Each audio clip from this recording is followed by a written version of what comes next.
So what you're talking about, that dead zone in the Gulf, I believe that is where the Mississippi River meets the Gulf of Mexico, and it's actually getting bigger. I live right outside of New Orleans. Obviously, we've dealt with the BP oil spill, but this glyphosate, this Roundup, this issue. Obviously, you're seeing all these stories of people getting these cancers and everything it's causing. But I think the most disturbing to me was I believe they took like some blueberries or some some type of berries or grapes, and they washed the berries and grapes off thinking you're getting the pesticides off, but the inside juice of the berries was enough to reuse as Roundup on new crops. That's how much was embedded in it.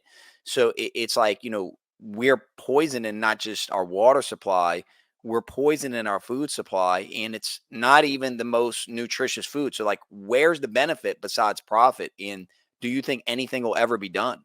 Well, I think that the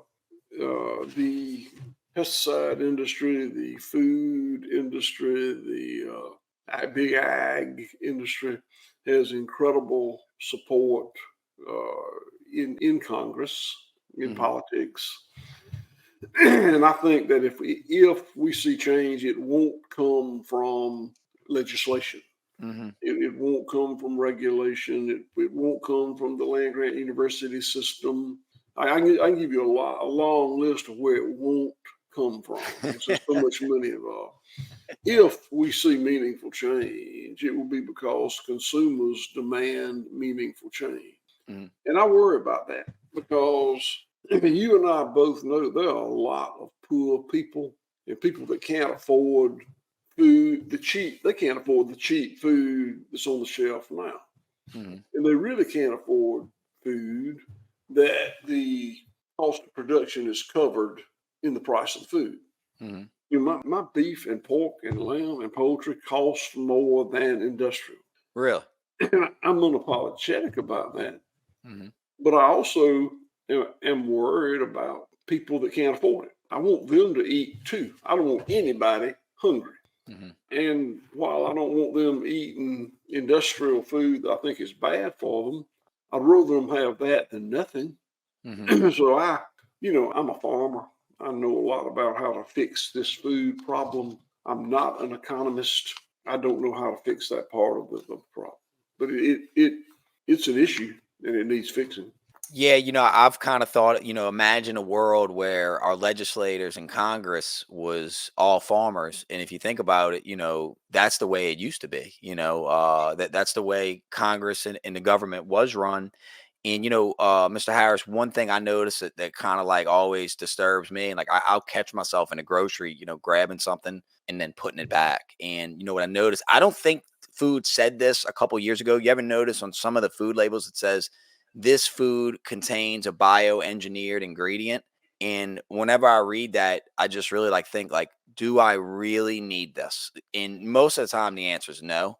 So I don't get much from the grocery anymore, and it's kind of sad, you know what I'm saying? It's kind of sad, but I wish there was more farmers markets, more local farm to table operations like yourself. But it seems that y'all are a kind of a last of a dying breed. And sadly, Kevin, that those labels on those products at the grocery store Hmm. are very undependable. Hmm. I mean, you really can't tell what you're eating based on what that grocery label says. We had a major victory this week. Hmm. I'm very proud of this, but in 2015, they changed the rule on imported beef. Prior to that, if you bought beef and it said product of the USA, it was born, raised, and slaughtered in the USA. That makes Hmm. sense. Yeah. They changed the rule in 2015 so that if any value was added to the beef in this country, it was a product of the USA. Hmm. So since 2015, 9 years, we've had beef, and other products too, but beef's what I know about, coming into the country from 20 other places, but labeled product of the USA, proudly labeled product of the USA, which was just intentionally misleading. But this week, shockingly, they changed that rule, but they gave them until January of 25, no, yeah, 2026, a year and a half from now, Mhm. to honor that new rule. So it you just can't tell by the label. You simply can't. My mother, who's been dead for a long time, believed that anything in the grocery store was fine, just fine. It wouldn't be in there if it weren't fine.